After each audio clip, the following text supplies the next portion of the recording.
दूध चिंतन श्री गुरुदेव दत्त श्री स्वामी समर्थ महाराज की जय। स्वामी दत्त सेवा या चॅनलवर तुम्हा सर्वांचे खूप खूप स्वागत। तुम्हा सर्वांचं आरोग्य उत्तमाचं राहू दे, राहिलेलं आयुष्य आरोग्यदायी जाऊ दे, तुम्हा सगळ्यांना दीर्घायुष्य मिळू दे अशी मी स्वामीचरणी प्रार्थना करते आणि माझ्या व्हिडिओला सुरुवात करते। 13 तारखेला 13 मार्चला होळी म्हणजे हुताशनी पौर्णिमा आणि ह्या हुताशनी पौर्णिमेला आपल्याला काही सेवा करायची। ज्या काही सेवा आपण पौर्णिमेला अमावस्याला विशिष्ट सणाला करतो त्या सेवा अतिशय चांगल्या आपल्या आयुष्यात गोष्टी देत असतात आणि तशीच एक हुताशनी पौर्णिमेला मी सेवा सांगणार आहे। ही सेवा जी आहे ती लक्ष्मी प्राप्तीसाठी।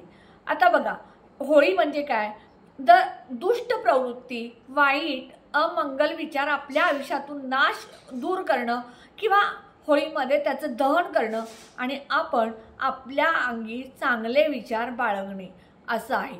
आणि आपल्या हिंदू धर्मामध्ये प्रत्येक सणाला काही ना काही महत्त्व असतं, तसंच होळीला सुद्धा अतिशय महत्त्व आहे। आणि या होळी पौर्णिमे दिवशी धुळवड दिवशी आपल्याला होळीच्या पौर्णिमे दिवशी लक्ष्मी प्राप्तीसाठी उपाय करायचे। कसं असतं बघा, काही जणांच्या आयुष्यामध्ये किती कष्ट करा पण पैसा कमी येतो, लक्ष्मी कमी येते किंवा त्यांना आलेला पैसा टिकत नाही। काही जण कमी कष्ट करतात पण भरपूर पैसा येतो त्यांच्याकडे, म्हणजे लक्ष्मी त्यांच्यावरती प्रसन्न होत असते, लक्ष्मीचा त्यांच्यावरती वर्षाव होत असतो। आणि काही जण खूप कष्ट करतात पण महिना अखेरीस त्यांच्याकडे पैसा नसतो किंवा आलेला पैसा टिकत नाही आणि शेवटी त्यांच्या घरामध्ये धान्य नसतं। काही जणांच्या घरामध्ये कष्ट करून पैसा मिळवतात आणि काही जणांच्या घरामध्ये म्हणजे कष्ट न करता छोट्या गोष्टीतून खूप पैसा मिळत असतो। तर बघा, माता लक्ष्मी जर नाराज झाली तर आपल्या घराची खूप दुर्दशा होते, आपल्या घरात दारिद्र्य येतं, आपल्या घरात गरिबी येते। पण तीच माता लक्ष्मी आपल्यावरती जर प्रसन्न झाली तर आपल्याला खूप धन, ऐश्वर, संपत्ती, आरोग्य देत असते।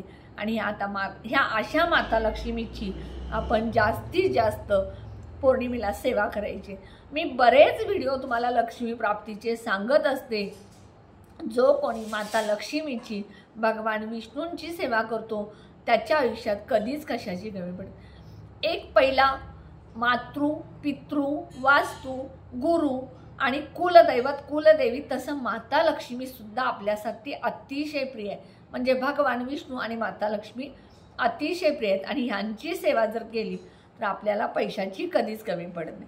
म्हणून या दिवशी काय करायचे, सकाळी लवकर उठायचं आहे, आपल्या घरातले सगळे कानाकोपरा स्वच्छ साफ करून घ्यायचं आहे।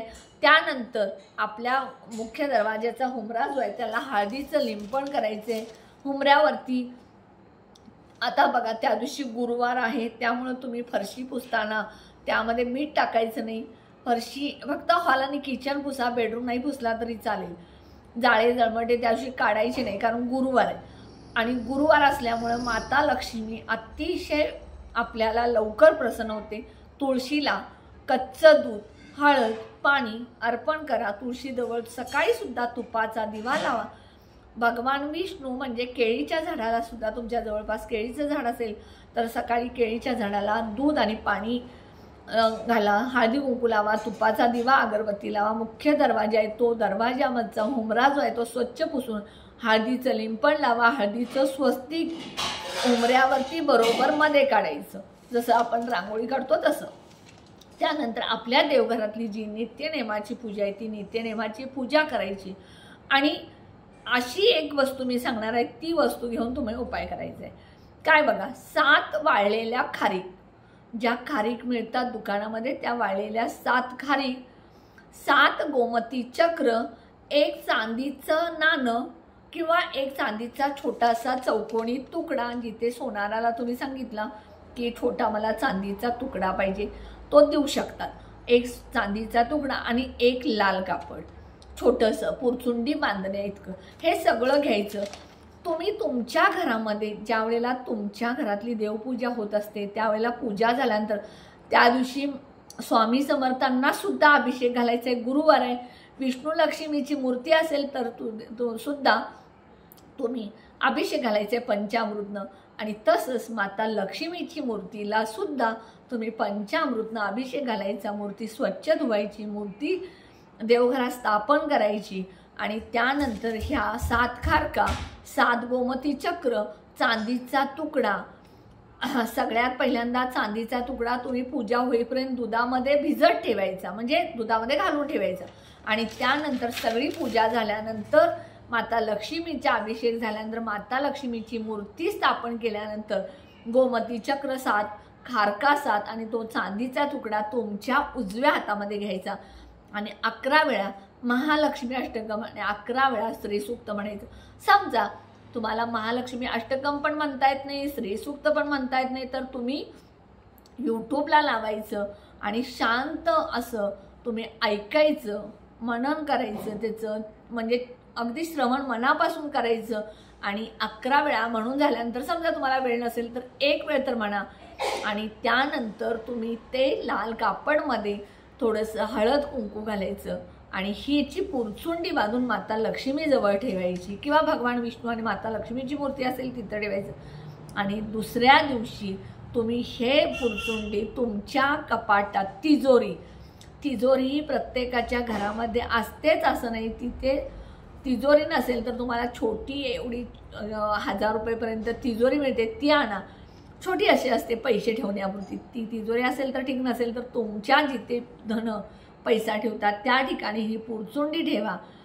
ते जी पुरचुंडी बांधून ठेवलाय ती त्याजवळ तुम्ही थोडेसे पैसे, म्हणजे जे पैसे तुम्ही खर्च करणार नाही असे, त्याच्या बाजूला एक आरसा ठेवा, म्हणजे ते पैसे, ती पुरचुंडी, त्यामध्ये त्याची प्रतिबिंब दिसलं पाहिजे आणि त्याच्या बाजूला तुमचे खर्चाचे पैसे, दागिने जे काय आहे ठेवा.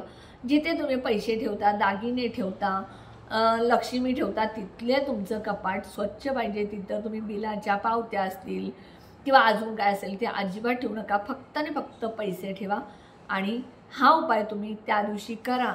बघा आता कधी आहे पौर्णिमा, तर 13 तारखेला सकाळी 10:35 लागले आणि 14 तारखेला 12:23 म्हणजे तुम्ही 13 तारखेला 10 नंतर, 10:30 नंतर किंवा 14 तारखेला सकाळी जरी केला तरी चालेल आणि तुम्ही 12:30च्या आत ती पुरचुंडी उचलून तुमच्या कपाटामध्ये ठेवू शकता, जिथे तिजोरीत पैसे ठेवतात तिथे. हा उपाय जर तुम्ही केला तर तुमच्या आयुष्यात कधीच पैशाची कमी पडणार नाही, एवढी मी खात्रीशीर हा उपाय सांगते. पण हा उपाय तुम्ही केल्यानंतर तुम्हाला कष्ट करावे लागतील, कर्म करावे लागतील, काम करावं लागेल, प्रामाणिक राहावं लागेल. तुम्ही हा उपाय केला आणि तुम्ही निवांत राहिला, घरात बसून राहिला, नोकरी नाही केला, काम नाही केला, तर तुमच्याकडे पैसा येणार आहे का? नाही.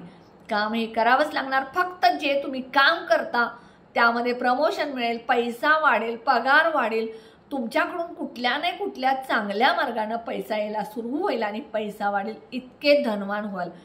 मी जे बरेच लक्ष्मी प्राप्तीचे उपाय सांगते ते तुम्ही नक्की करत जा. गोमती चक्र जर तुम्हाला हवे असेल तर मी माझ्या डिस्क्रिप्शन बॉक्समध्ये तुम्हाला लिंक देते, तिथे तुम्हाला ते मिळेल, ओरिजिनल मिळेल, खात्रीशीर मिळेल आणि डिस्काउंटमध्ये मिळेल. त्यामुळे नक्की तुम्ही गोमती चक्र मागवा. त्याचबरोबर तुम्हाला श्रीयंत्र पाहिजे असेल, विष्णू लक्ष्मीची मूर्ती पाहिजे असेल, दत्त महाराजांचा फोटो, स्वामी समर्थांची मूर्ती पाहिजे असेल तर नक्की तुम्ही त्या लिंकवरून मागवू शकता. उपाय कसा वाटला कमेंटमध्ये सांगा. व्हिडिओला जास्तीत शेअर करा, लाईक करा, ऑल बटनला क्लिक करा. त्यामुळे माझे छोटे छोटे उपाय सेवा तोडगे करतील आणि प्रामाणिकपणे तुम्ही हा उपाय जर लक्ष्मी प्राप्तीचा केला तर तुम्हाला कधीच पैशाची कमी पडणार नाही, एवढं मी खात्रीशीर सांगते. त्यामुळे उपाय नक्की करा आणि जे कोणी व्हिडिओ नवीन बघत असतील त्यांनी माझ्या व्हिडिओला जास्तीत जास्त सबस्क्राईब करा.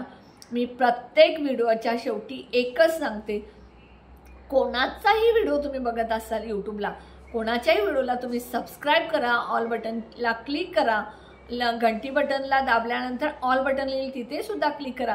त्यामुळे कोणाच्या नाही कोणाच्या व्हिडिओला तुमचा सपोर्ट मिळेल, त्यांना प्रोत्साहन मिळेल आणि त्यामुळे त्यांच्या आयुष्यात सुख, समाधान, आनंद येईल, त्यांना खूप बरं वाटेल. त्यामुळे नक्की सबस्क्राईब करत जा. श्री स्वामी समर्थ.